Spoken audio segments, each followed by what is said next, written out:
Hey, how you doing? This is Kyle, and I'm just gonna start my talk on lottery and just statistics about the lottery and stuff. Now I'm gonna go into a lot more detail to come, but this is just the beginning. When eventually do generate a million random numbers. Later on in a couple of weeks or a month, I will be posting another video of much more specific just organized numbers, trying to actually almost predict randomness and see that random would follow a formula and get much closer on the numbers to almost guarantee, shooting for a 97% chance with the million numbers I generate of winning the lottery. So that's to come. Right now, there's just a basic introduction.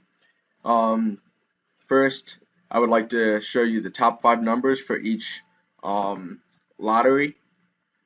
This list right here that's being highlighted in green, these are the top 5 numbers. The first 5 apply to N1, next 5 N2, next 5 N3, next 5 N4, and the next 4 are N5. Now here's the reason there's only 4 for N5. You see I put a 48 right here.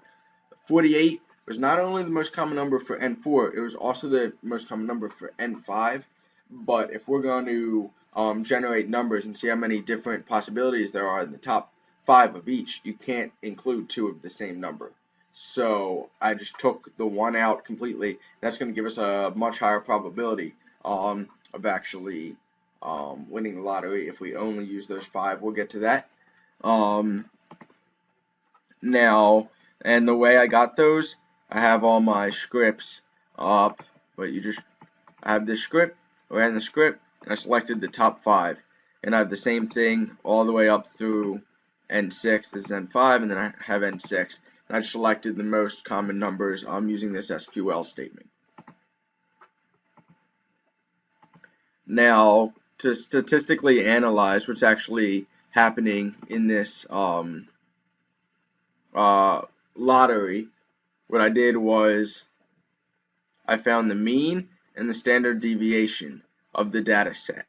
So you can see each column N1 from lowest to highest has a respective average number, and the mean actually follows a very straight line, which is interesting.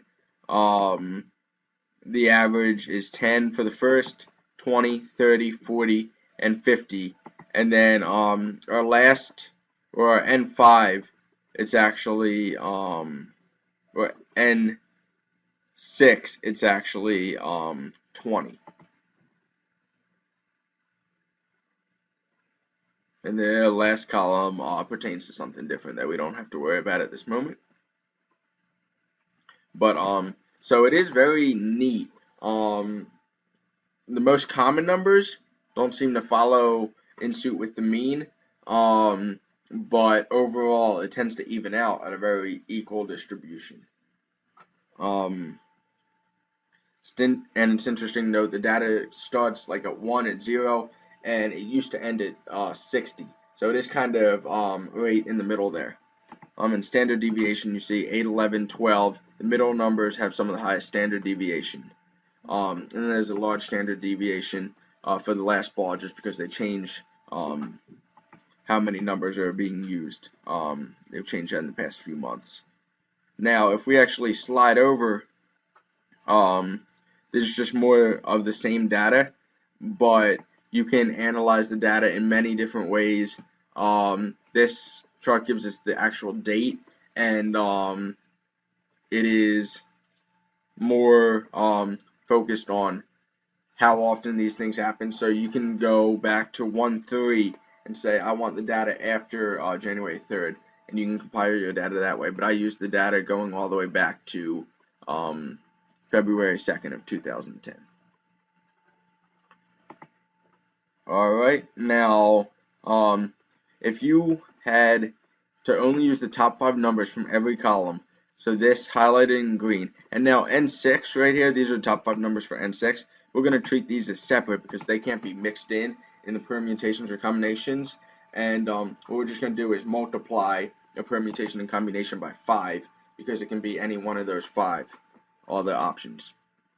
So you see the permutations, you use Excel permutation function, and there are 5,100,000 different permutations, which would mean it had to be in the correct order. And that's just for the first 5. And then once you multiply that by 5, you're looking at 25 million different possibilities. So luckily it's not a permutation though, it's actually a combination. So overall, to win the lottery, you'll have a 1 in 212,000 shot at winning the lottery if you only had to select from the top 5 numbers. And then I'm going to generate a million numbers. So if we go into MATLAB,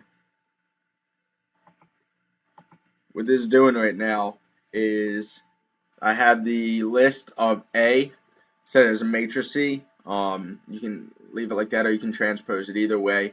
But it's randomly mixing all those numbers and putting them in a different order of 1 to 5. So it's giving you a 1 by 5 matrix. And it'll make a million different matrices because I have a for loop on it for a million different matrices, and it will produce a multitude of possibilities, almost all the possibilities, as we see, for the actual for winning the lottery. And so as that's compiling and stuff, that can take a while since it is producing a million numbers.